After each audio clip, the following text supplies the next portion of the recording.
Andy, welcome to the show. Thanks so much for having me, man. I'm excited. Well, we're excited because this topic of love is a subject really that people, everybody watching worldwide is struggling with, that are wanting to hear the answers, how to make it work, right?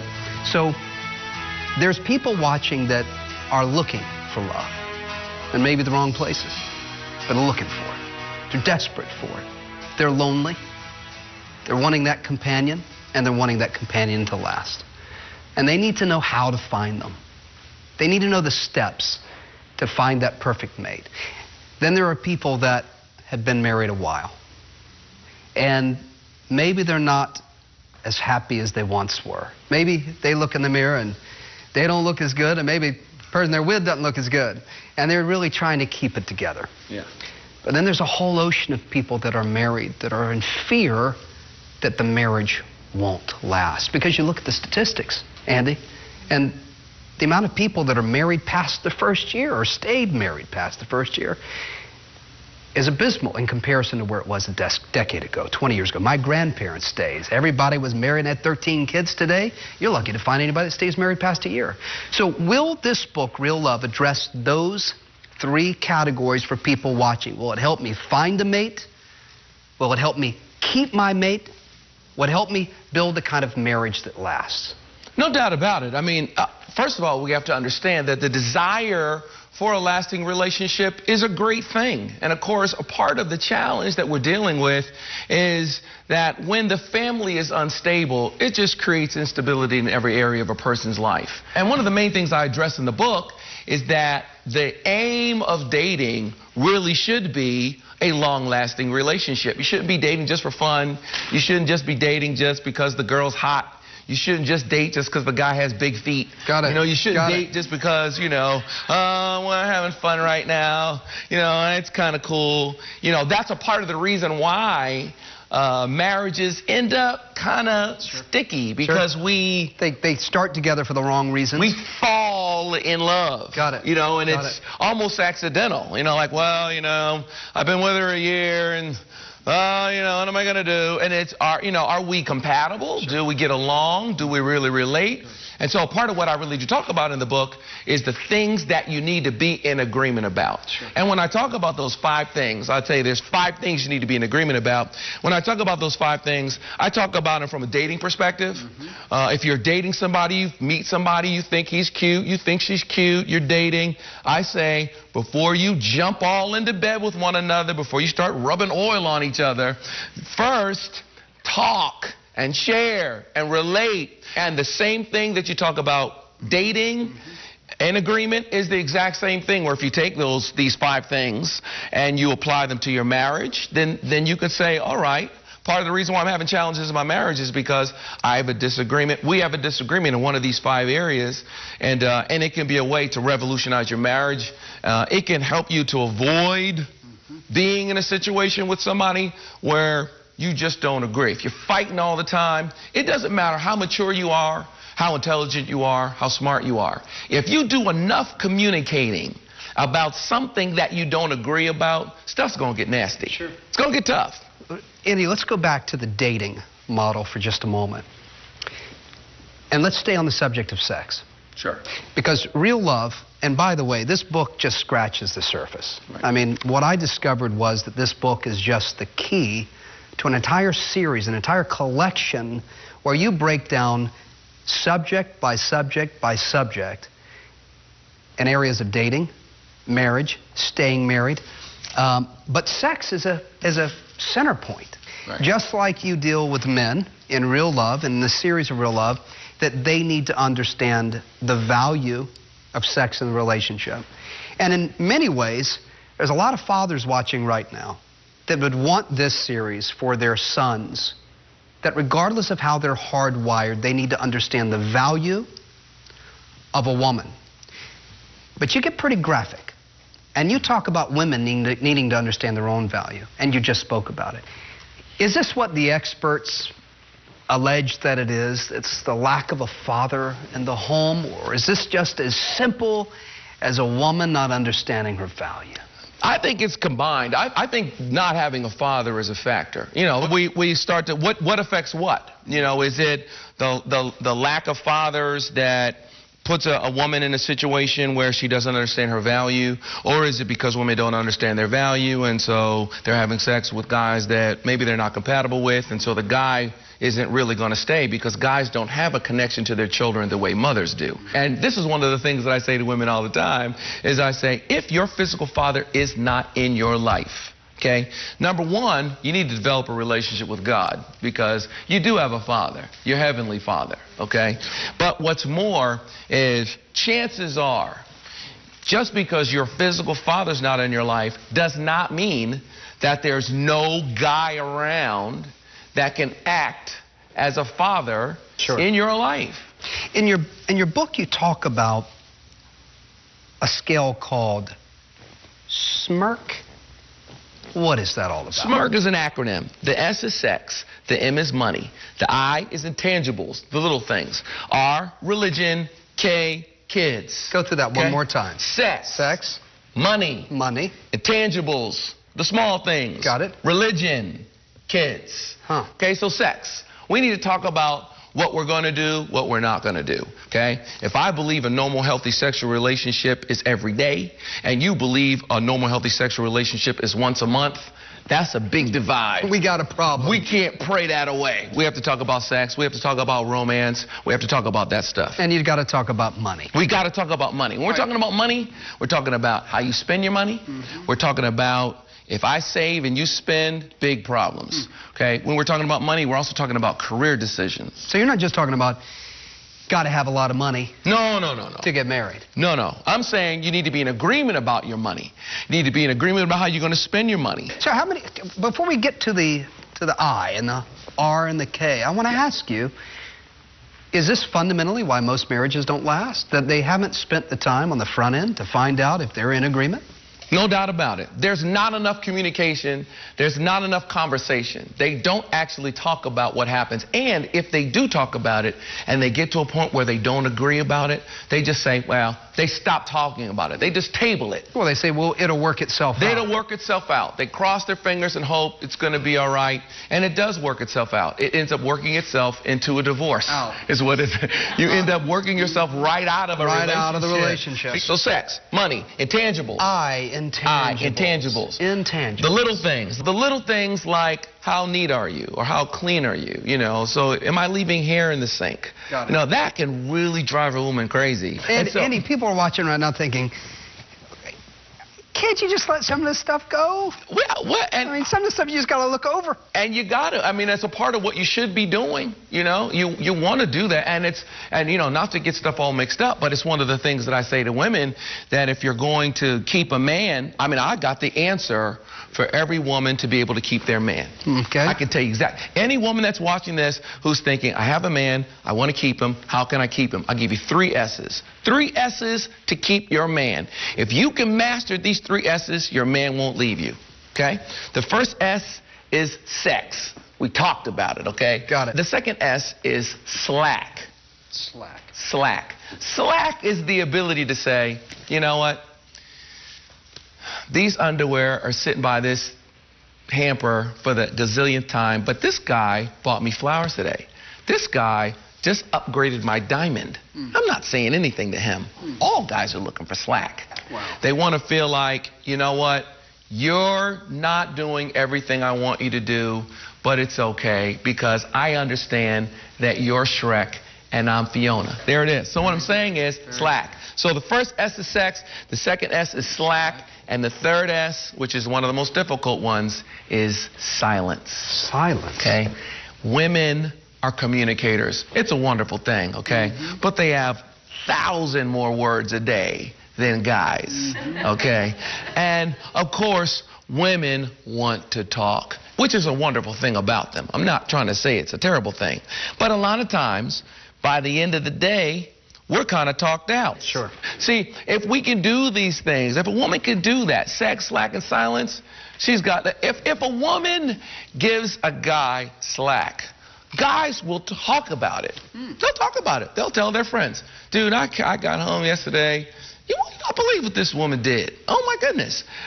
And it's exactly what the media is. They're trying to depict women who aren't like that at all. Sure. And so the intangibles, getting back to Smirk, the intangibles mean a lot, okay? The R is religion. It's obvious. There are wars that are fought in this world over God. Andy, before you go on. All right. Rewind back to the SSS. Okay, all right. Because if I'm a woman watching right now, I just heard you tell me that I got to change me. Okay. If I'm a woman, all right, and I'm thinking about buying real love, okay, I want you to tell me what the man needs to do. Okay, I got 3 S's for guys. Women are looking for some S's too. And not to say that women aren't interested in sex, and women aren't interested in slack, and women aren't interested in silence. Not really. Okay, but I got 3 S's for men to do, okay? The first S that women are looking for is women are looking for sensitivity, okay? What I mean by that is they're not looking for pity. They just want to know that you're sensitive, okay? That you actually have some feelings. They don't want you to be a woman, but they don't want you to be a robot either. Got it. Okay. They want to know you care. They want to know that you care. Second S is sympathy. And when I mean sympathy, I don't mean pity. I just mean understanding. Women just want to be heard. Now, the problem for us is that guys are solution givers. Sure. We're fixers. Sure. She'll come to you and tell you, I need you to tell me what to do. I need a solution. Tell me what you think I should do. Well, that's what we're hearing all the time. They'll let you know right off the bat. And then the third S that women are looking for, and every guy's going to know I'm telling the truth, is every woman is looking for security. They want to feel like we are going to be here together forever. Women want to feel like you're here for the long haul. You're staying with me. You're not going anywhere. And that's a real challenge for guys because we're deathly afraid that if you get too comfortable, you'll let yourself go. Sure. See, because a guy marries a woman because he likes what he has right now. Okay? That's why guys marry. So, you know, that ability to say to a woman, this is who you are to me, you matter so much to me, nothing I can say to my wife is stronger than I can't live without you. Wow. That's a powerful thing. When you say that to your woman, it gives her that security, that feeling, and that's what women are looking for, man. They want to feel like you need them for your life to be good. Just a moment ago, you reminded me of a teaching, a discussion that you had in the series that supports real love. Will the book help men get to that place where they can admit where they're wrong, or they can see where they need to let their companion take the steering wheel? I think a part of what needs to happen is, a part of what I'm hoping the book will do is help people to really understand how important the relationship is together and not allow the difficulty to come between you.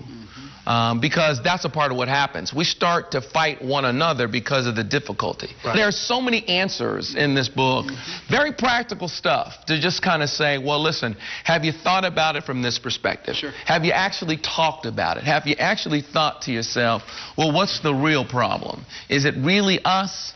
Or is it this particular situation? And I think that sometimes going back to the beginning and kind of re-evaluating how much do we really disagree. Sure. So real love's going to help women understand men. There was a movie, What Do Women Want? And real love is going to help women also understand what men want, how to communicate with men. That's what I'm hearing you say. No doubt about it. So let me just go through some rapid-fire questions with you. Sure. Real love's going to help singles do what? Find someone. Actually know how to date. How to find someone and how to be found. But how to date and do it right. So that you don't end up making mistakes and you don't end up with romantic chaos on your hands. So what if you're married? Then real love's going to help you do what? Real love is going to make you go all the way back to when you first got together, how you got together, and actually have some conversations about the stuff that maybe you should have talked about when you were dating. And if you focus on those 5 things now, most married people are having problems and communication problems and disagreements and really don't know why. And what I'm saying to them with sex, money, intangibles, religion, kids, Smirk, I'm saying I'm going to help you identify the fact that if you have a problem in one of these 5 areas, chances are it's enough to really mess up your relationship.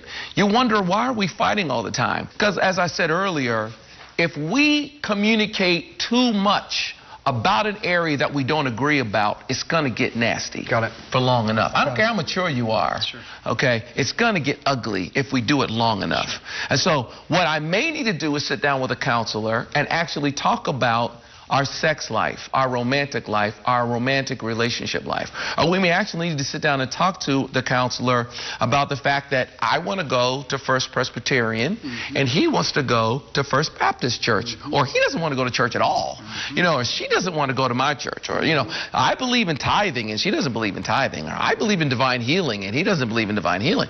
I mean, we need to be in agreement about that stuff. So let's say you're married and you're thinking that marriage is dead. I mean, you've had that thing on life support for 15 years. Is it too late for the book? Can the book help save my marriage that I think's too far gone? Everybody's got problems. Nobody's perfect. What would you rather do? Would you rather address the problems that at least you know what they are? Or would you rather start off with somebody brand new and enter some new problems? Statistically, obviously, second-time marriage, they're not doing it better.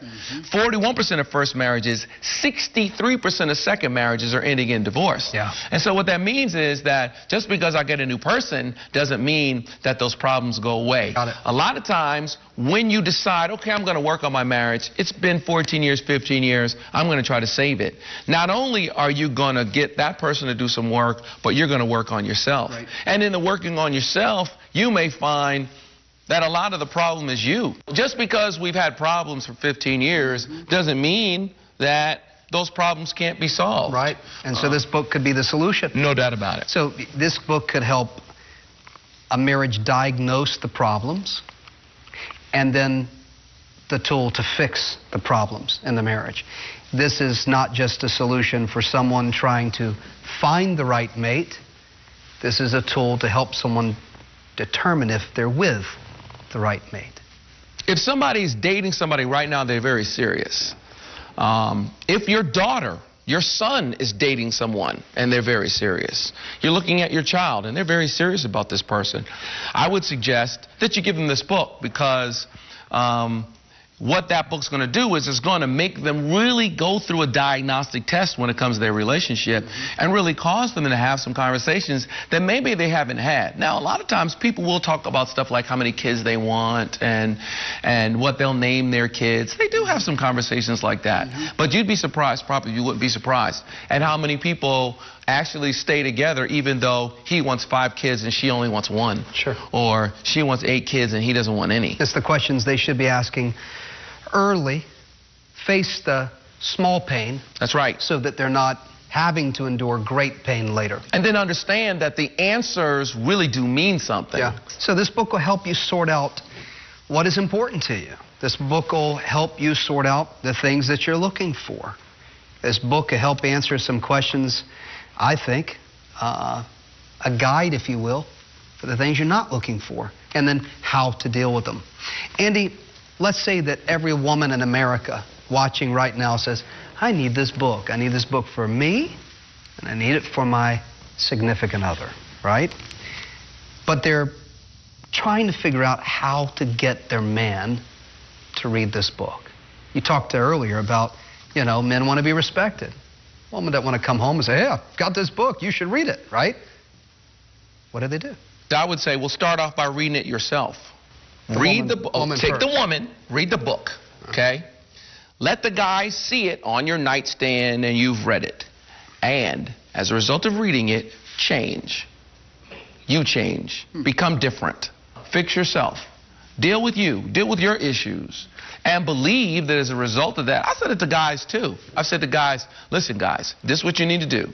It is impossible for you to love her self-sacrificially and there's not a response. Something's going to happen. You've got to believe that. And so in the same way, this book for men watching can be applied in the same way. A man can get this book who's looking for his wife to change, but he starts with changing himself. That's right. If a guy reads this book and as a result of it he begins to think, okay, I need to be more romantic.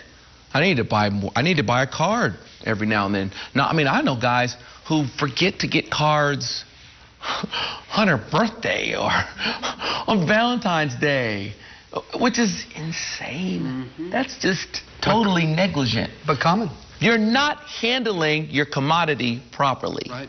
You're just not even valuing it. Right. It doesn't make any sense. And I would seem to think that it goes beyond the acts, because when I read your book, you taught me how to change the way I think. I realized that I just didn't, being transparent here, I realized that there were limits in a relationship. Am I getting it right? Yeah, no doubt about it. I mean, I think that even when we talk about limits, I mean, there's a difference between a woman and a quality woman, obviously.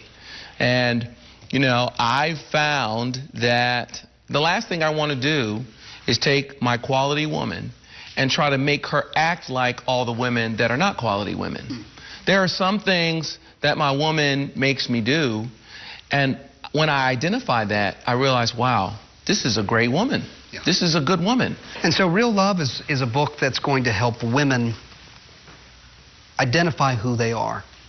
It's going to help women recognize their value. It's going to help women, it sounds like to me, identify their place in the home, their place in a relationship, and their value before God. No doubt about it. What I'm trying to say to a woman is I'm saying you have to see yourself as valuable. You have to understand who you are, how God has made you, the fact that you're the most valuable commodity in the earth today. There isn't anything like you.